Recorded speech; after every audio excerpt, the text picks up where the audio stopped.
Selamat dulu Selamat dong. ya. Satu, lolos. PKS-nya menang di Jakarta. PKS-nya menang di Jakarta. Namanya disebut-sebut sebagai calon gubernur. Kalau saya pribadi, publicly announce oposisi jauh lebih bagus buat PKS. Karena tadi proposal kita dengan Mas Anies beda dengan proposalnya Pak Prabowo. Tiba-tiba Jokowi misalnya mau geser menteri gitu loh, terus nawarin PKS ada kemungkinan untuk mau gitu seperti Demokrat itu, Bang. Pandangan saya ya nggak berguna apapun lah. Jangan-jangan suruh cuci piring lagi kan. Gitu lah. Itu mungkin ya barangkali ya kenapa Mas Anies sampai sekarang belum memilih partai politik, belum menetapkan diri Mungkin dia. tinggal menunggu waktu gitu. Pilihannya ada di 3 partai, minimal dari yang mengusung dia. Iya. Kalau koalisi sebetulnya lebih, pandangan saya lebih lean, lebih baik. Ini maksudnya ngasih contoh yang sekarang lagi pusing karena kebanyakan koalisi jadi gitu.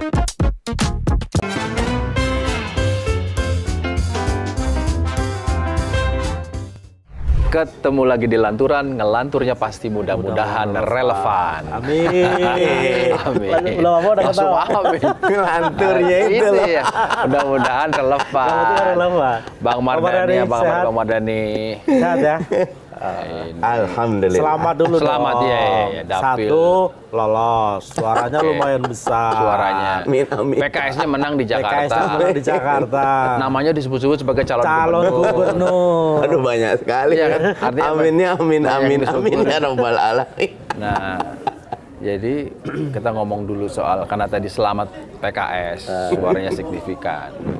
Sebetulnya Bang Mardhani atau mewakili PKS itu melihat faktor Anies sebagai penentu kemenangan PKS di Pileg DKI atau apa? Kami sih menduga ada faktor Anies sebagai sosok yang memang gitu lah ya. masuk. Kalau pengalaman saya tuh ketika kampanye di DKI kan, ketika masuk melalui PKS suka wait and see. Tapi kita ubah strategi langsung amin, ada karpet merahnya. Tunggu, Oke. Amin atau Anies aja? Anies. Oh, Anies aja. Maaf Mas Muhaimin, kali ini nggak dilibatkan dulu. Ini biar Aman. biar clear. Oh, jadi ada faktor Anies lebih mudah masuk. Lebih mudah ya. Apa artinya dalam pengunjung lebih banyak? Responnya langsung beda. Oh, ya. oke. Kalau sebelumnya kayak wait and see, apa nih yang mau ditawarkan gitu loh. Mau diajak apa gitu. Ketika Anies, kita juga Anies. Langsung gitu. Oh gitu. Udah, kita kerjasama. Dan di beberapa kasus itu caleg PKS itu malah dalam tanda kutip nih ya, jualannya Anies. Kayak Khalid nih misalnya. Khalid di Depok kan, Depok kandangnya PKS. Iya. Tapi balihonya besar. Jubirnya Anies. Gitu. Oh gitu. Iya. Dan Bang Mardhani mengkonfirmasi bahwa berhasil salah satu dengan itu kan metodenya. Salah satunya itu memang patut untuk dinyatakan. Oke. Ya, karena kotel efek untuk Jakarta, Total effect. pandangan saya lebih kuat. Karena basis Anies, Jakarta termasuk salah satu basisnya Mas Anies ya. Tapi selain Jakarta sepertinya PKS juga menanggung untung. Kami secara umum kan yang menang tuh Depok menang, Kota Bogor menang, Kota Bekasi menang, Kota Bandung menang. Jadi memang remote area yang dekat pusat-pusat pemerintahan cukup kuat PKS. Di luar Jawa juga suara PKS lumayan signifikan. Lumayan.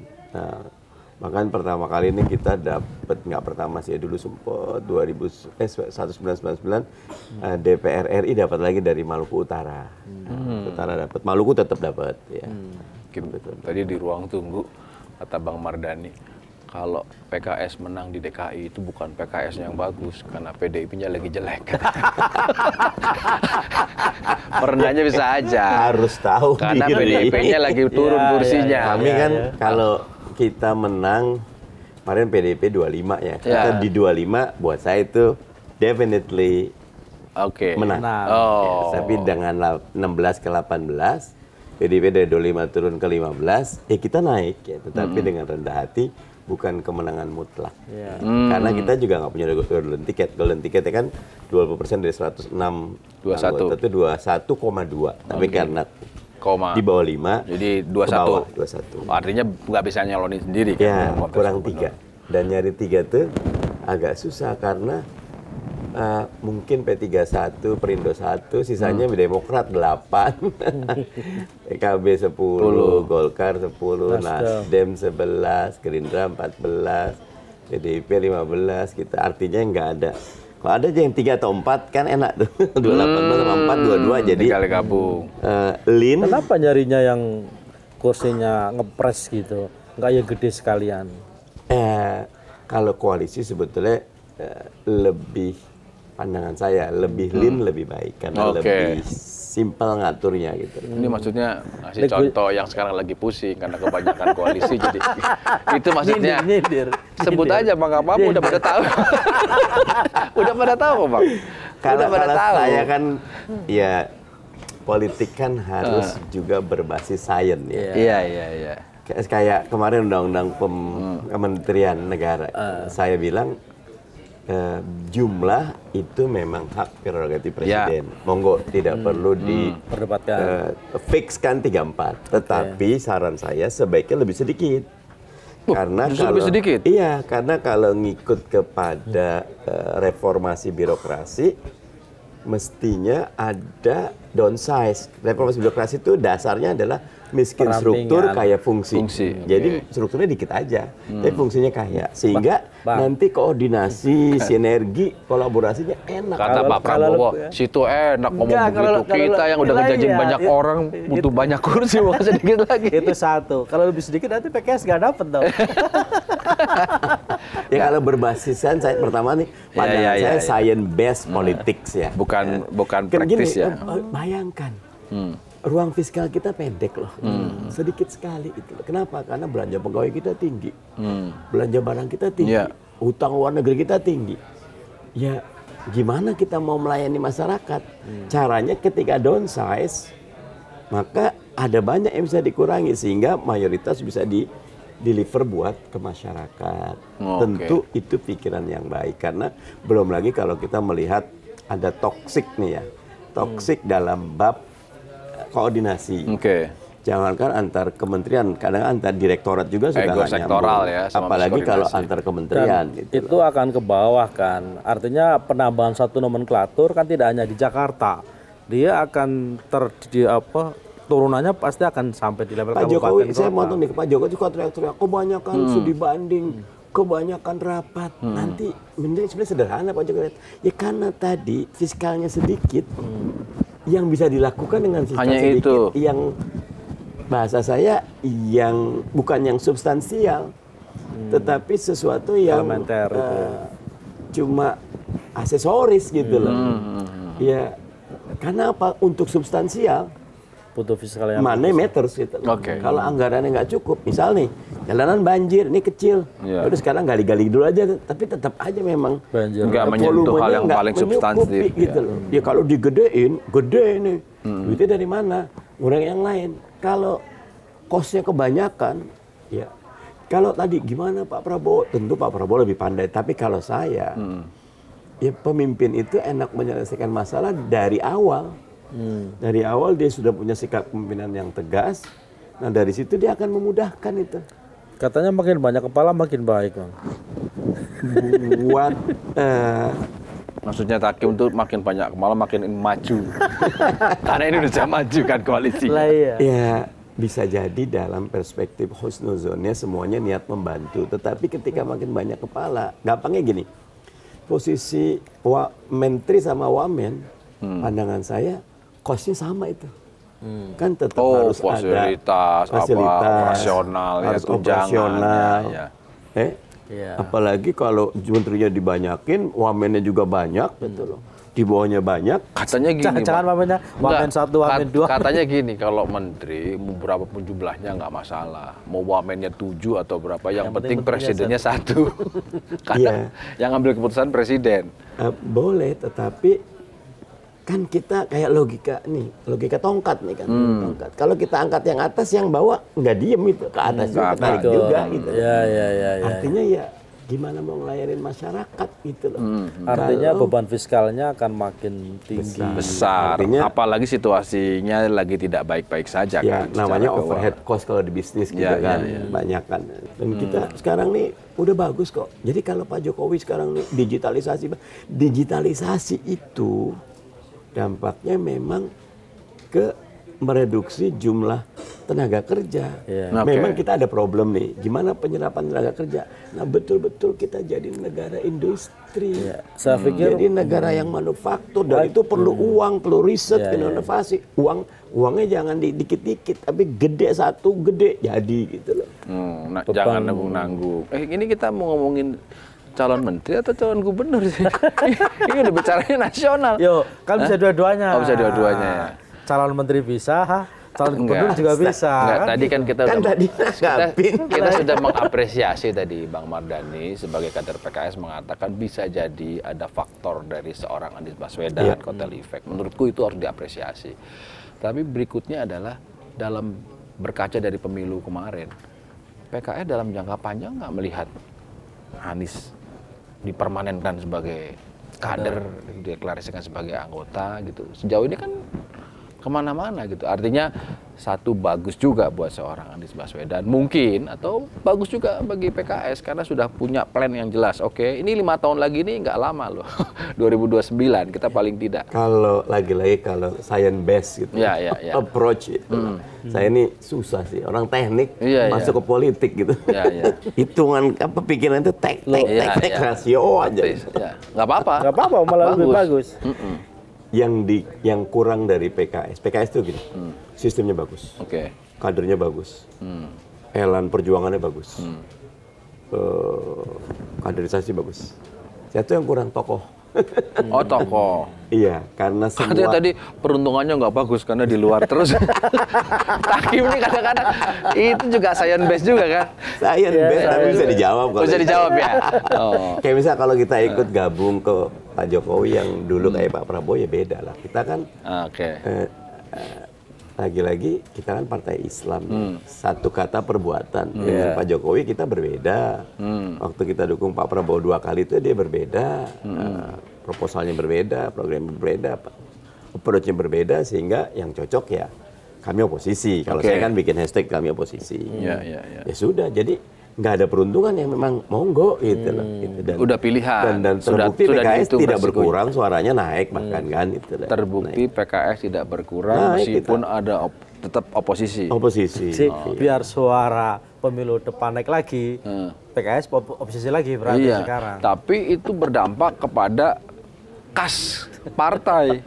Sebetulnya kalau di PKS enggak ya, karena gini, nyun sewu, waktu saya kan sempet tuh jadi ketua tim pemenangan Anies Sandi waktu 2017.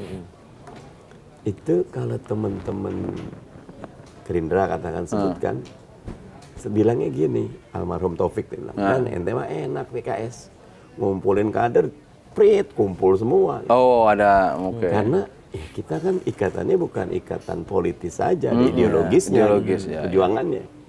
Kalau kita dan kumpul, ada ospulnya enggak? Pertama kali saya dengar tuh, Pik, ospul apaan, Pik? Ongkos pulang lah. Ospul ya? Ospul pulang. Oskatnya nggak ada, oskat. Oskat apa? Ongkos berangkat. Kayak jadi satu. Iya kan? Oskul dan oskat. Dikasih pulang doang, nggak kasih berangkat, nggak jalan juga deh. Ini sama. Oskat. Enggak, kalau yang Gerindra ospul aja. Ospul aja. Lebih baik ya. Mungkin partai lain ada oskat, ospul juga. Iya. Satu paket. Dia kan pasangannya ospul, oskat. Jadi oskat dan ospul. Saya paham ya. Karena yang lain memang kan ikatannya beda-beda ya. Ikatannya beda-beda. Nggak tahu kalau PDIP mungkin sama kayak PKS, misal gitu. Atau partai lain juga sama. Tetapi kami tidak bisa memaksa, artinya ya udah fix, oke sadar, gitu. Ya udah, ente lakukan tugas ente sesuai gaya Gerindra, PKS pakai gaya PKS, gitu loh. Saat dulu 2017 tuh. Gitu. Ini agak kita bisa menangkap nih sinyal. Selama ini kan PKS belum deal lah ya sama Pak Prabowo mau masuk atau enggak, ya kan? Bang Mardhani ini sedang menjelaskan bahwa di luar juga nggak apa-apa. Iya, PKS malah kursinya tambah. Nambah. Kalau saya pribadi, publicly announce, oposisi jauh lebih bagus buat PKS. Kenapa? Karena tadi proposal kita dengan Mas Anies beda dengan proposalnya Pak Prabowo. Kemudian di dalam, masa sih kita selama ini di luar tiba-tiba mau bareng-bareng menang. Kalau elegan, yang menang monggo ya. Laksanakan. Yang kalah silakan nonton di pinggir jalan. Nggak melakukan jadi penonton yang baik. Di sini kan tetap ada fungsi kontrolnya, ada check and balance ada, Dan di DPR kita itu ada, selama ini DPRD dilakukan ada. dengan baik oleh PKS, ya kan? Ya, Sejauh kami ini kan bersyukurlah artinya selalu bersuara. menjadi Tapi PKS bukan penonton yang baik, penonton yang cerewet. Ya bagus. Justru kalau di luar itu penonton harus Di berkomentar. politik nggak boleh satu tunggal gitu. Satu print, satu suara.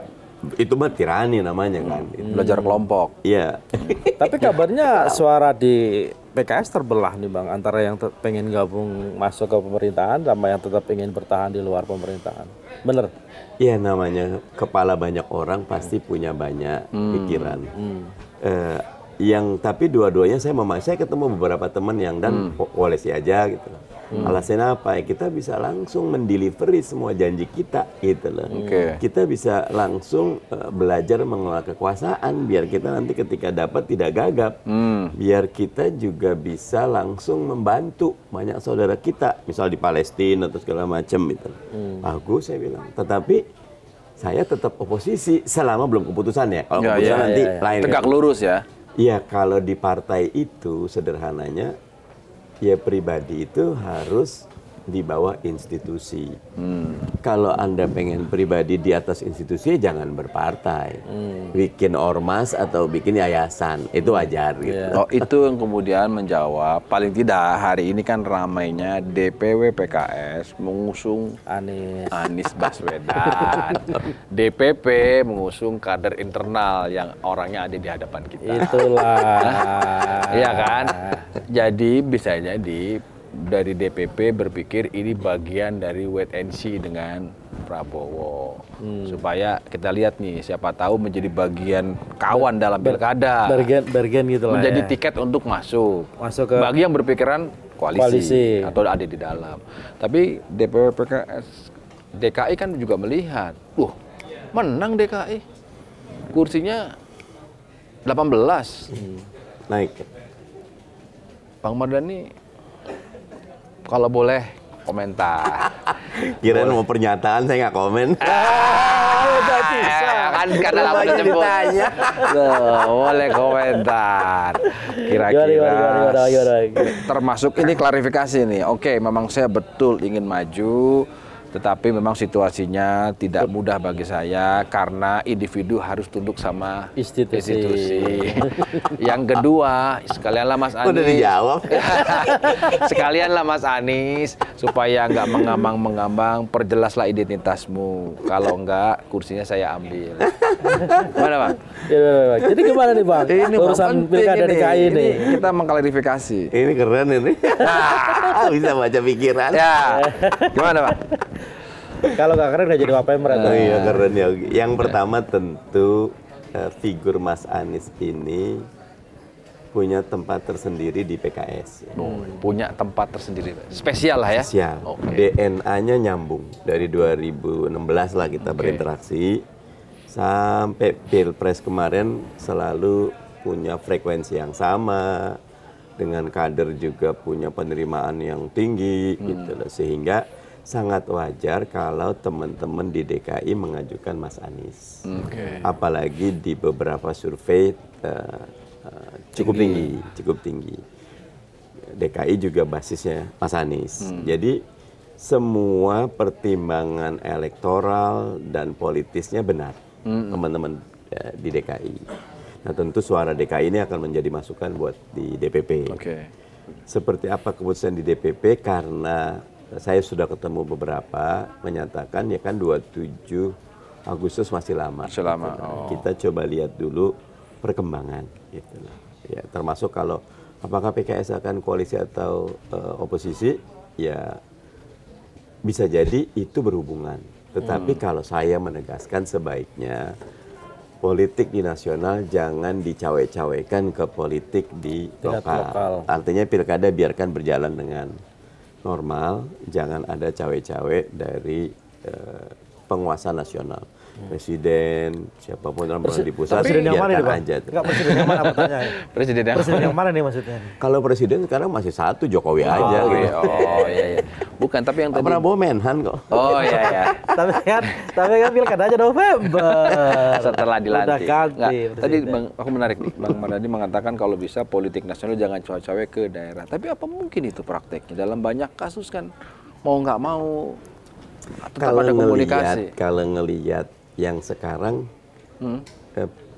harapan tidak cawe-cawe itu mungkin di bawah 50% saya. Harapan tidak cawe-cawe. Harusnya kan tidak cawe-cawe 100%, tapi sekarang ini malah di bawah 50%. Kemungkinan cawe-cawenya besar. Tinggi. Cawe-cawe besar. Itu presiden. Kan? Yang cawe-cawe itu maksudnya konteksnya presiden.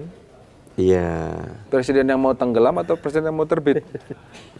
Tenggelam tuh terbenam, sorry. Bukan tenggelam karena kalau tenggelam ya. saya sih melihat Pak Prabowo selama ini elegan sekali, tidak banyaklah komen terhadap perkara ini, itu banyak prosedurnya gitu. Tapi bagaimana kan keluarganya Pak Jokowi yang satu bergerak ke sana, bahkan ada info ajudannya siapa juga bergerak kemana Solo, gitu, gerak-gerak gitu loh, ataupun move ya.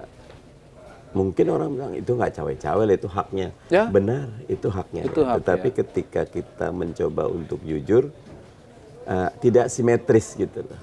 Asimetri jadinya gitu. Antara kan orang yang kan paling baik yang diajukan kader partai politik. Paling baik? Paling baik, karena mereka lah yang menyadari bagaimana membangun partai dari bawah. Ini jadi penting saya luruskan nih. Paling baik yang dimajukan kader partai politik, berarti Anies Baswedan kan belum ke situ. Oh, belum. Jelasin dulu yang ini. Baru pertanyaan ini. Oh iya. Biar clear, takutnya dianggapnya saya kader partai politik, Bang Anies belum gitu kan. Iya. Bukan beda konteks ya. Makanya saya lurusin dulu, Bang. Boleh aja ke situ. Tapi intinya gini, mereka yang membangun partai politik ini, parpol ini memang quote and unquote punya tingkat kepuasan publiknya tidak tinggi. Oke. Tetapi kalau kita ingin membangun negeri dengan politik yang sehat, maka pilarnya partai politik. Oh iya. Mereka yang ingin membangun negeri, ya dan masuklah ke partai politik. Dan memang jadi salah satu tuntutan partai politik adalah kader.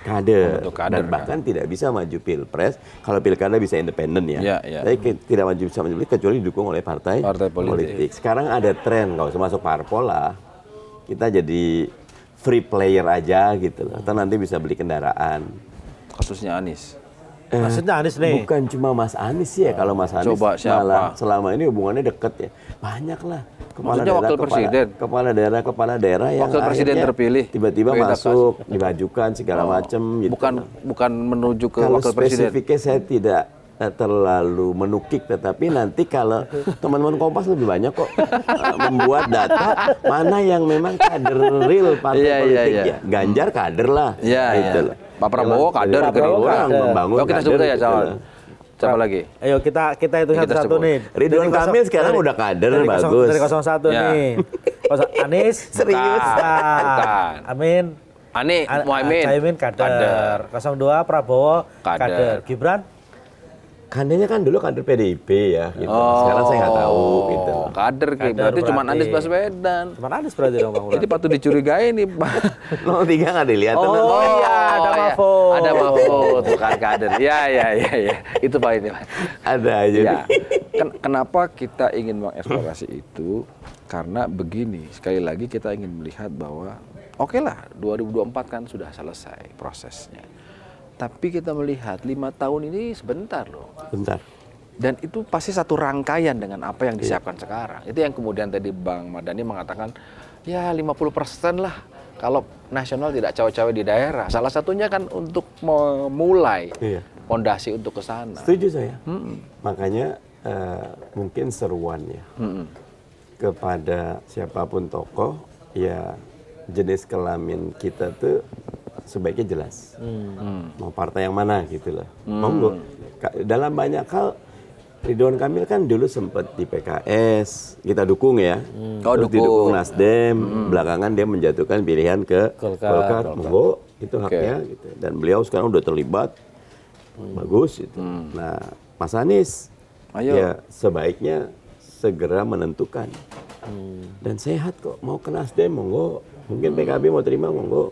Kalau ke PKS, alhamdulillah. Gitu. Tapi sejauh interaksi Bang Mardhani sama Mas Anies, pernah ada pembicaraan kira-kira Mas Anies ini minat atau enggak, atau pernah berdiskusi ke saya PKS gitu. Enggak unsur PKS tapi ke partai politik gitu, pernah nggak teman diskusi? Kan pasti berinteraksi lah sama Mas Anies kan, supaya kita pengen tahu. Kalau sekarang ini 3-4 tahun terakhir nggak banyak interaksi detail ya. Tapi ketika pertama-tama kita menang di 2017, 2018 sempet sih, Mas saya masuk partai politik apa enggak nih? Jangan kalau sekarang, saya ngusulin jangan. Gitu. Ya kan saat itu baru jadi, beliau perlu mengokohkan komunikasi dengan banyak partai gitu. Oh, artinya sempat terbersit pikiran Mas Anies untuk itu bertanya. Baik. Bang Mardhani kenapa jangan masuk? Satu sisi sekarang mengusulkan kader. PKS. Saat itu suara kita belum dominan, belum pemenang. Nanti kalau mendapat serangan terus, Gerindranya nggak bisa bantuin. Gitu. Karena kemarin yang maju dikit, yang PKS sama Gerindra. Kalau Anies masuk PKS, jadi waktu itu bisa komplain. Bang Mardhani lebih dari perspektif taktis aja. Taktis menjaga agar kepemimpinan Mas Anies di DKI berjalan dengan optimal, tidak mendapat batu sandungan. Tapi kalau sekarang sebaliknya, Bang Mardhani menyarankan kalau bisa Anies menentukan apa jenis kelaminnya seperti itu. Artinya berpartai politik lah, politik, gitu, ya kan? Iya tentu perlu waktu ya. Tetapi kalau memang kita serius ingin membangun negeri, bagus menjadi kader partai. Cocoknya PKS berarti. Tadi kan DNA-nya pas. DNA-nya nyambung sekali. Nyambung.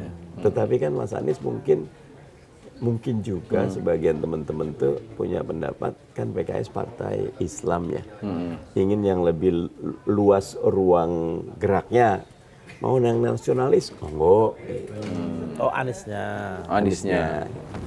Kenapa enggak? Kan nggak bisa dipaksa kan. Kalau menyarankan, kalau gabung kan boleh. Kalau ikrah fil parpol. Apanya? Nggak ada pemaksaan untuk masuk partai politik maksudnya? Nggak ada. Itu malah ikrah fiddin. Ini maklum ini. Gus. Iya, memang tidak mudah ya situasinya. Tapi kami ini ingin tahu persisnya. Dibilang terlalu lama, masih lama Agustus, tapi berjalan terus. Iya. Kedua, kita juga masih melihat masih ada keinginan loh dari PKS untuk gabung Pak Jokowi, untuk gabung Pak Prabowo ini.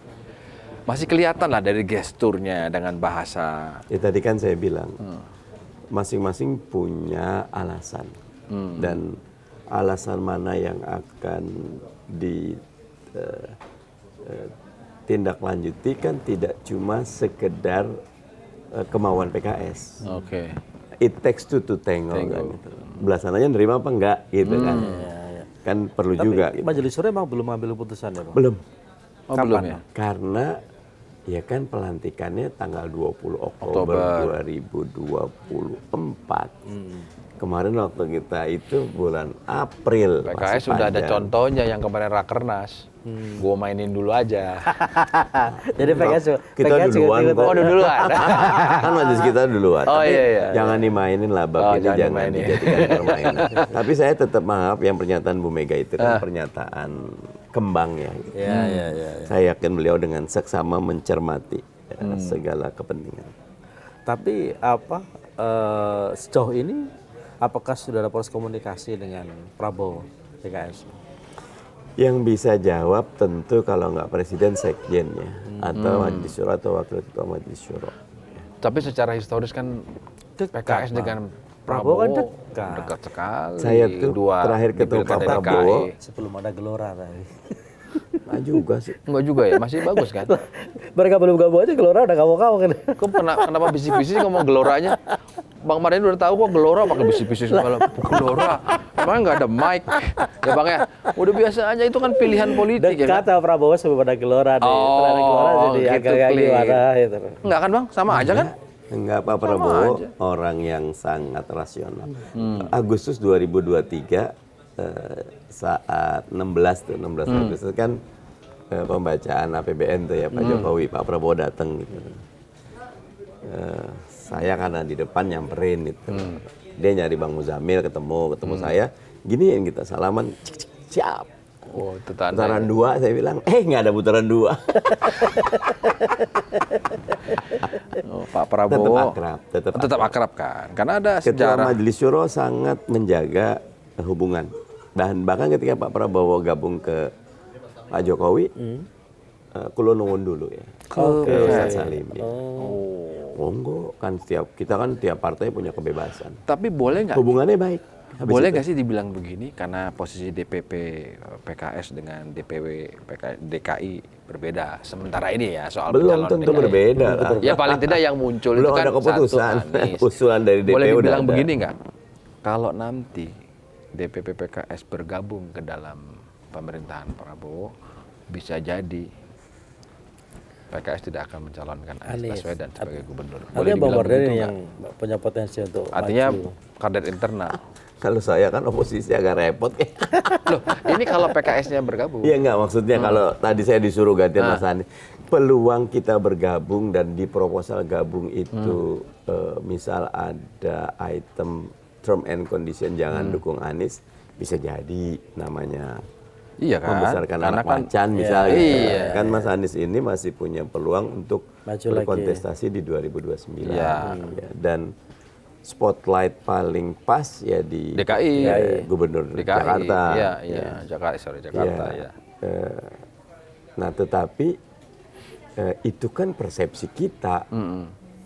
Paranoid juga. Misal Pak Prabowo pengen harus nggak boleh dukung Anies. Siapa tahu betul. Monggo aja itu mah. Lokal meskipun level itu nggak masuk logika politik gitu.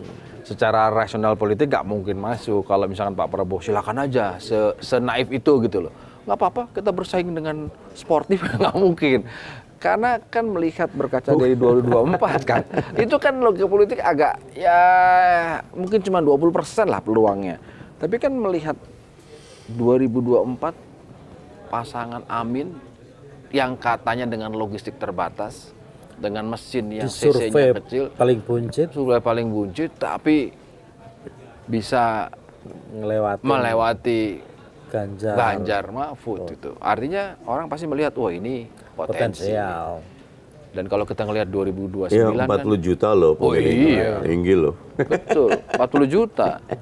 Maksud saya gimana nih melihat begini? Apakah sekalian, clear hitung-hitungannya. Ya, saya pakai logikanya Bang Mardhani. Sudahlah, berpikir 2029 aja. Lepas aja DKI. Padahal Anies panggungnya kalau mau sukses 2029 ya harus ada di Jakarta. Ya segala kemungkinan masih bisa aja. Dan misal gini, PKS terima proposal itu. Partai lain akan mengusung Anies, bisa jadi menang juga kan. Bisa jadi kan. Makanya semuanya sangat tergantung PKS sebagai partai yang harus punya jati diri, harus punya independensi, harus punya keberanian. Misal kami mau gabung tapi di proposal Jakarta kita independen ya, kita boleh juga kan. Itu yang dalam kan suara kita 53 juga cukup signifikan di DPR. Gelora nggak ada loh itu. Iya. Ngikutin dia. Gelora nggak ada, Kim. Bagus. Satu sama. Jadi Gelora nggak ada. Gelora nggak ada. Tapi ada di koalisi. Iya, tapi kan nggak ada di. Kalau maksudnya Bang Mardhani, Pak Prabowo, tolong pertimbangkan kami. Buat apa menangin Gelora? Nggak ada kursinya di DPR. Kami 53 gitu. Mereka udah punya ijtihad yang bagus gabung. Monggo, nggak kalau saya. Faktanya adalah bahwa suara 53 kursinya PKS itu cukup lumayan di DPR. Sehingga baik Pak Prabowo atau koalisi pemerintah yang menang tentu akan memikirkan siapapun apa. Yang mau memerintah pasti butuh itu kan. Nah, dan karena itu PKS juga harus punya keberanian untuk kami punya perhitungan. DKI misal mau ngambil Mas Anies, ya sudah. Sampaikan aja gitu. Tapi di luar bicara soal Anies ya, bagaimanapun kan Anies itu kan PKS kan partai kader ya Bang. Artinya partai yang mengedepankan proses kaderisasi, baik dalam konteks rekrutmen, penggemblengan misalnya, penggalangan maupun dalam proses mengisi ruang-ruang strategis di ruang-ruang publik misalnya. Artinya misalnya kalau katakanlah Anies nih, dia kan udah pernah diusulkan juga dulu misalnya sama PKS kan di pilkada sebelumnya gitu loh. Jadi misalnya, terus pilkada ini misalnya, apakah secara hitung-hitungan partai politik misalnya, partai ini lebih suka misalnya ngusung Anies lagi misalnya dibanding mengusulkan misalnya atau mendukung atau mengusung kader partai sendiri yang bisa jadi itu potensial sebenarnya meskipun belum terlihat gitu loh. Saya kalau menjawab pertanyaan ini agak mudah karena Presiden Ahmad Syaihu itu dalam pertemuan dengan Mas Anies waktu itu menyatakan kan, dan itu belum diralat sampai sekarang. Betul. Pernyataannya ya Mas Anies itu udah tokoh nasional, jangan diturunkan jadi tokoh lokal. Dan kita sudah 2 kali habis-habisan membantu Mas Anies di Pilkada DKI dan di Pilpres. Saatnya Mas Anies bantu dukung kader PKS. Itu pernyataan Ustadz Ahmad Syaihu. Kode itu mah. Tegas dan jelas. Bisa dilihat. Tapi kan realitas politiknya kita tahu bahwa untuk menuju 2029 ke kepemimpinan nasional tetap butuh panggung atau expose yang besar. Salah satunya adalah di Jakarta. Iya itu kan dalam konteks Anies kan. Maksudku ini kan kita bicara dalam konteks pilihan politiknya PKS itu loh.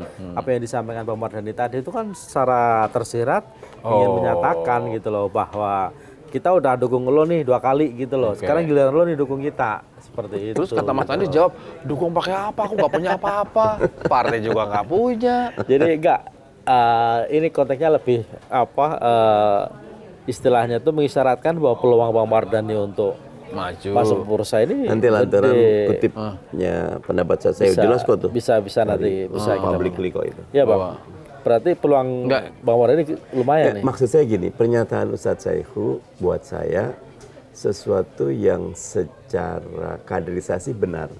Partai politik yang baik ya harus berani untuk memajukan kadernya. Seperti tadi saya bilang. Iya. PDIP majukan kadernya, Gerindra majukan kadernya, Golkar majukan kadernya, PKS majukan kadernya. Ada kontestasi yang sehat, sehingga publik melihat memang parpol punya fungsi kaderisasi. Ketika kita tidak mengajukan kader, malah mengajukan orang lain. Ya wajar kalau publik mengatakan lah mana fungsi kaderisasi Anda. Makanya saya terus terang sering kagum sama Bu Mega. Di Jawa Barat Bu Mega menolak Ridwan Kamil yang periode terakhir 2018, malah mengajukan Kang TB sama Kang Anton Carlian, jauh suaranya kok itu. Tapi ya itulah bukti kaderisasi gitu. Meskipun peluang menangnya tipis. Dan bahkan sudah tahu dari awal ini nggak akan menang. Tapi dikedepankan soliditas gitu. Iya, makanya saya hargai. Yang penting terhormat. Saya hargai itu. Itulah bagian yang menyehatkan, keputusan yang menyehatkan. Tentu perspektif ini akan dilawan dengan perspektif electoral approach ya. Menang apa enggak nih? Sementara kita mau maju pilkada bukan sekedar gaya-gayaan dan bukan eksis karena daftar aja yang penting. Menang-menangan. Oh iya dong.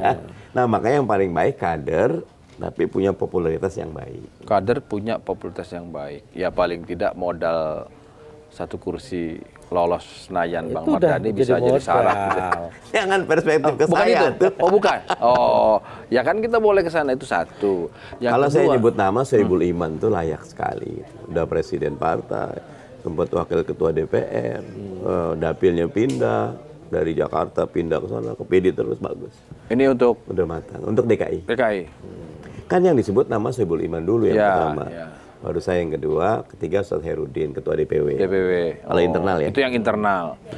Tapi syarat tadi kader. Tapi kalau mengacu Pilpres kemarin, Bang, yang menang itu yang nomor 2, Bang. Ya udah nomor 2 Ustadz Herudin, nomor 3 dah. Tapi gini, saya setuju sama syaratnya Bang Mardhani dari perspektif partai politik, pengkaderan misalnya lebih bagus. Tapi bahasa gampangnya begini, dalam konteks meraih kemenangan, itu kan bagian penting juga dari segala usaha strategi.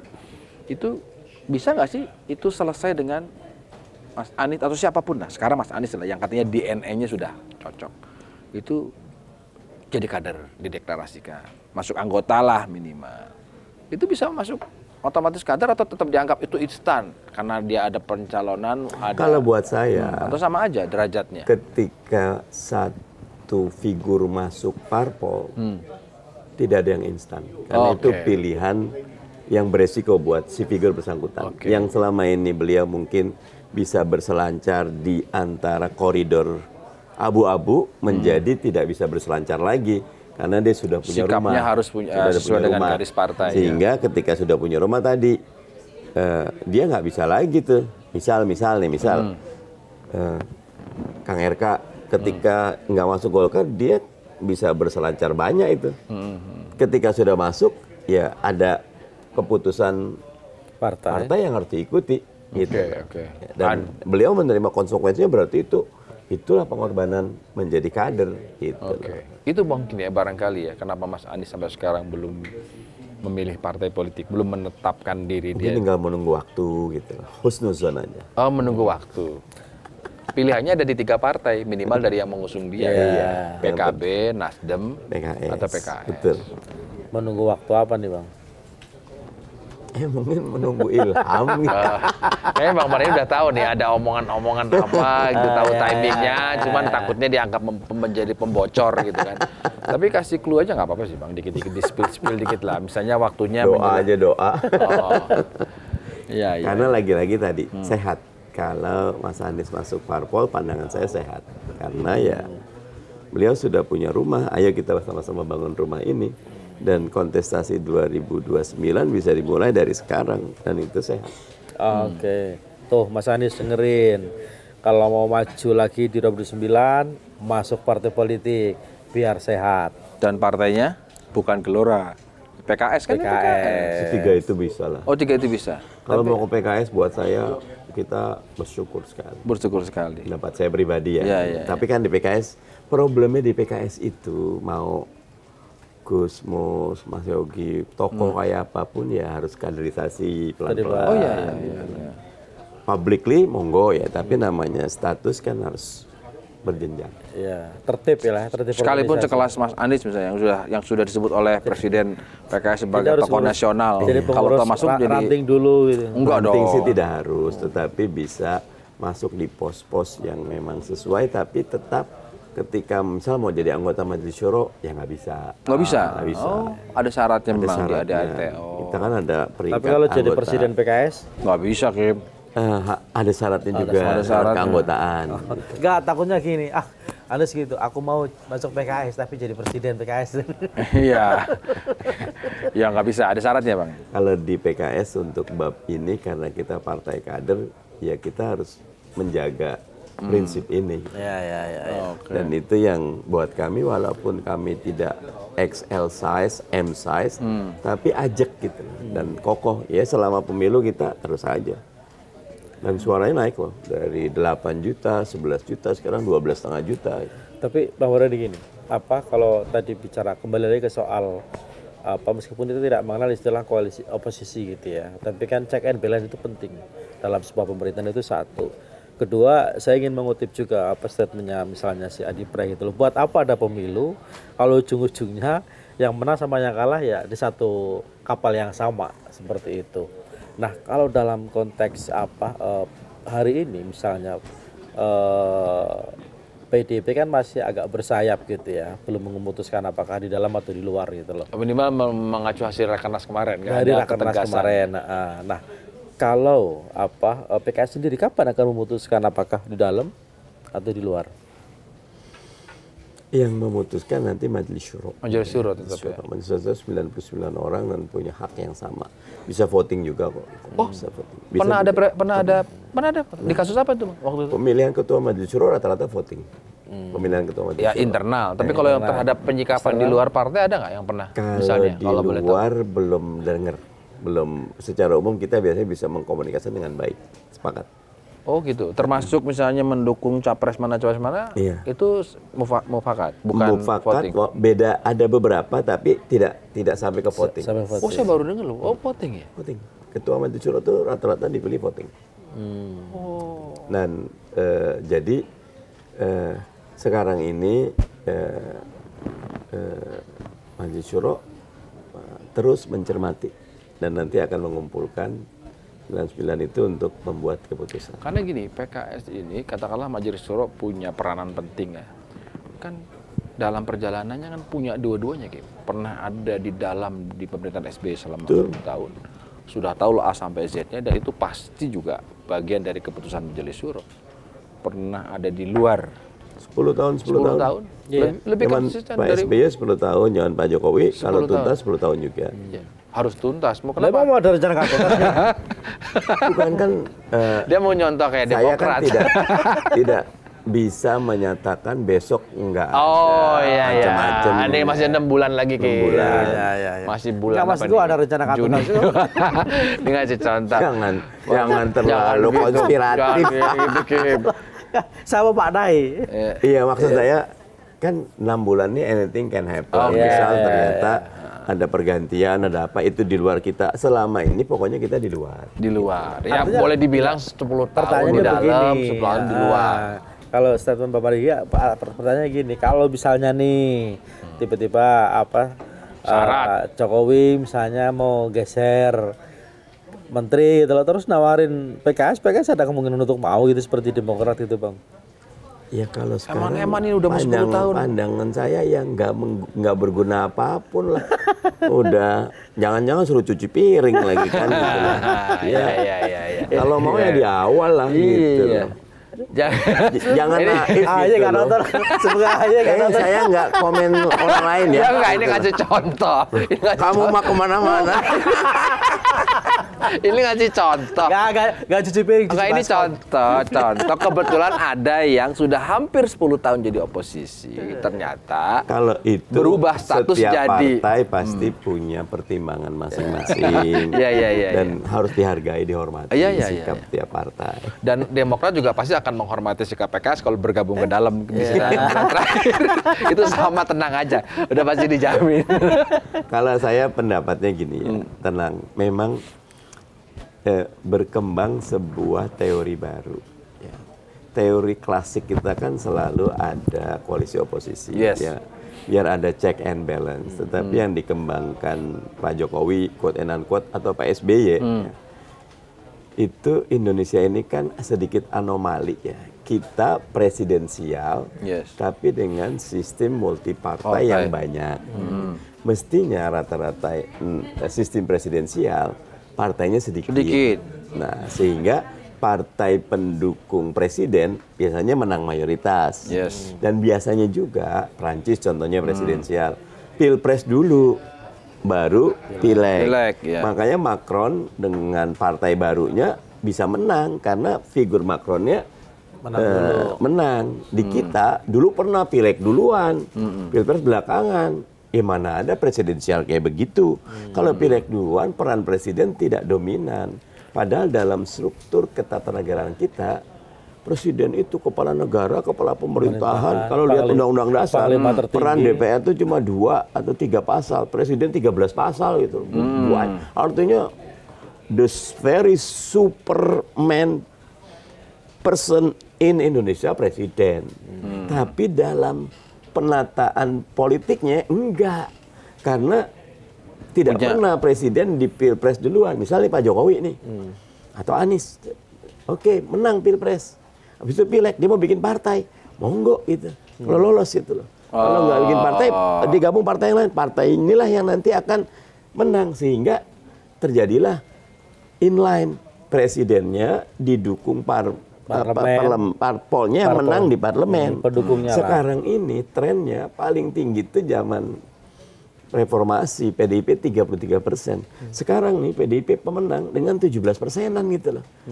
Pemenang, jadinya gimana gitu loh. Menang tapi 17% gitu loh. Dan ini tidak sehat.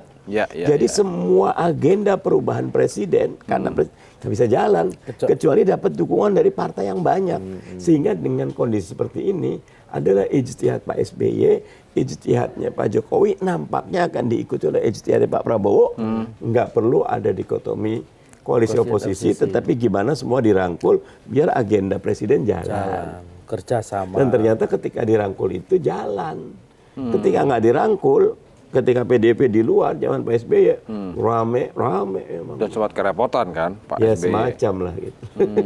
Jangan-jangan ini adalah intisari dari rapat majelis syuro yang akan disampaikan. Kita dirangkul. Itu pendapat pribadi. Oh pribadi.